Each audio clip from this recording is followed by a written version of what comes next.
యెషయా గ్రంథము 43వ అధ్యాయము 2వ వచనం. యెషయా గ్రంథము 43 2వ వచనం. నీవు జలములలో బడి దాటునప్పుడు నేను నీకు తోడయుందును. చాలండి. నీవు జలములలో బడి దాటునప్పుడు నేను నీకు తోడై ఉందును. నదులలో బడి వెళ్ళినప్పుడు అవి నీ మీద పొర్లి పారవు. కాబట్టి ఇక్కడ చూస్తే నీవు జలములలో బడి దాటునప్పుడు నేను నీకు తోడై ఉందును. నదులో బడి వెళ్ళినప్పుడు అవి నీ మీదకు పొర్లి పారవు. తర్వాత చదవండి, తర్వాత భాగము. నీవు అగ్ని మధ్యను నడుచున్నప్పుడు కాలిపోవు, జ్వాలలు నిన్ను కాల్చవు. కాబట్టి అగ్ని మధ్యలో నడుచున్నప్పుడు కాలిపోవు, జ్వాలలు నిన్ను కాల్చవు. ఈ మార్గంలో దేవునితో నడిచి వెళ్ళే మార్గం ఏది ఉందో ఆ మార్గంలో ఏం ప్రాబ్లం లేదండి, అన్నీ బాగానే ఉంటాయి. ఇది చక్కని పూల మార్గము, దేవుడా దేవుడా దేవుడా అనుకుంటే అన్నీ కలిసి వస్తాయి, అంత బాగుంటుంది, అంత ఇది పూల మార్గము, రాజమార్గము, పూలబాట అని బైబిల్ చెప్పట్లేదు. చాలాసార్లు అపోహపడతాం మనం అలా ఉంటుందనేసి. ఇక్కడ అంటున్నాడు, నీవు జలములలో బడి దాటునప్పుడు నేను నీకు తోడై ఉందును. జలములో నుండి వెళ్ళాల్సి వస్తుంది, జలములలో వెళ్ళకుండా నీకు కాపాడుతాను, నీకు తోడు ఉంటాను, లేదా జలములో వెళ్ళకుండా నీకు సహాయం చేస్తానని రాయబడలేదు. అని ఏమని రాయబడింది? జలములలో బడి దాటునప్పుడు నేను నీకు, చెప్పండి, అది ఖచ్చితంగా నువ్వు జలాల్లో అంటే ఖచ్చితంగా నీళ్ళలో నుండి ప్రయాణం చేయాల్సి వస్తుంది. రెండవది, నదులలో బడి వెళ్ళినప్పుడు అవి నీ మీదకి పొర్లిపారవు. నీవు అగ్ని మధ్యను నడుచున్నప్పుడు కాలిపోవు. అంటే అగ్ని మధ్య నడవాల్సి వస్తుంది, నీళ్ళలో దిగాల్సి వస్తుంది, నదిలో నుండి ప్రయాణం చేయాల్సి వస్తుంది. ఈ మార్గం అలాంటిది. నీకు ఇష్టమున్నా లేకపోయినా, నీవు అనుకోకపోయినా సత్యం ఎలాంటిదంటే, వాస్తవం ఎలాంటిదంటే ఖచ్చితంగా నువ్వు వెళ్ళాల్సి వస్తుంది. నువ్వు జలములలో వెళ్ళాలి, నదిలో నుండి వెళ్ళాలి. కాబట్టి వెళ్ళనవసరం లేదు అని చెప్పలేదు, కానీ వెళ్ళవలసి వస్తుంది తప్పకుండా. అలానే అగ్ని వద్దకు వెళ్ళాల్సి వస్తుంది, అగ్ని దగ్గరికి వెళ్ళనవసరం లేదు.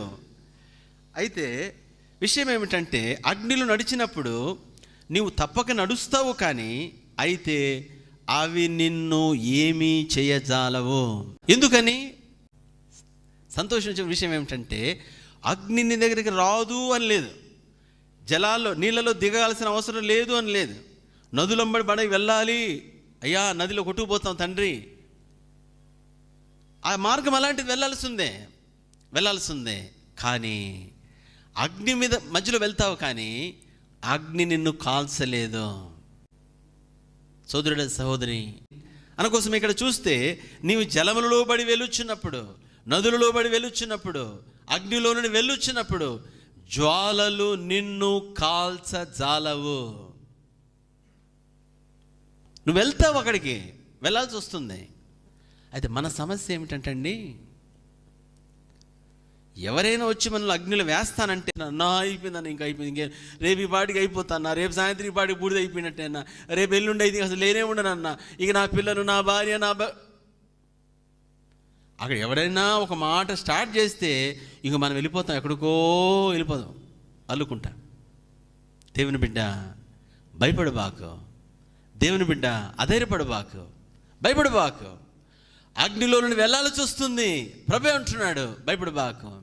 జలములో నుండి వెళ్ళాల్సి వస్తుంది, భయపడబాకు. ఎందుకంటే ఆయన నీతో ఉంటాడు.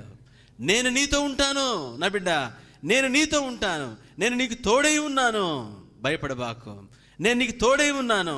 కాబట్టి ఎలాంటి అగ్ని పరీక్షల నుండి వెళ్ళాల్సి వచ్చినా, ఎలాంటి జ్వాలల నుండి మనం దాటాల్సి వచ్చినా, ఎలాంటి నదుల్లో నుండి వెళ్ళాల్సి వచ్చినా భయపడబాకు.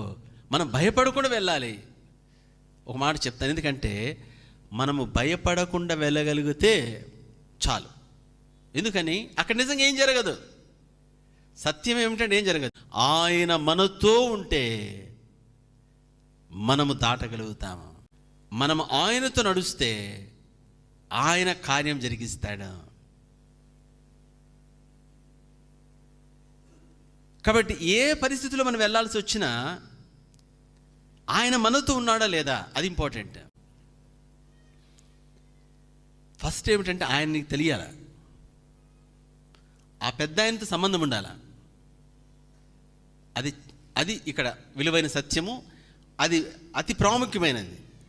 కాబట్టి ఏమిటంటే ఎప్పుడైతే ఆయన నీతో ఉంటాడో లేదా నీవు ఆయనతో ఉంటావో ఆయన డీల్ చేస్తాడు, ఆయన డీల్ చేస్తాడు. కాబట్టి ఏమిటంటే మనం వెళ్ళవలసి వచ్చినప్పటికీ ఒకవేళ పంపించాడు అంటే అర్థం ఏమిటంటే, నాయన నేనున్న బదను, నీతో నేనున్న బద, నేను డీల్ చేస్తాను. కాబట్టి నేనున్నాను, ఆ విధంగా అవి ఏమి హాని చేయకుండా నేను కాపాడుతాను, నేను చూసుకుంటాను దాని సంగతి.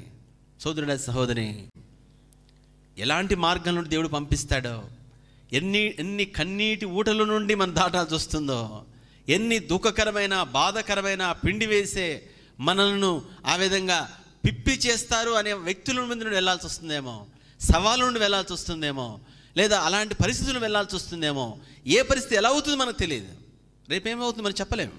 అయితే సత్యం ఏమిటంటే నా ప్రభుతో నేను ఏదైనా కూడా దాటగలను, ఏదైనా వెళ్ళగలను, ఏదైనా ప్రభు క్షేమంగా తిప్పేస్తాడు, దాటిస్తాడు. అంతే. మనకు తోడుగా ఉండి మనను కాపాడే దేవుడు. అగ్ని మధ్యలో, అగ్ని లాంటి శ్రమల మధ్యలో, ఎదిరింపులు బెదిరింపులు, భయము ఆందోళన, ఆ విధంగా కాళ్ళు చేతులు కొట్టుమిట్లాడే పరిస్థితి మధ్యలో ప్రభు మనల్ని దాటిస్తాడు క్షేమముగా.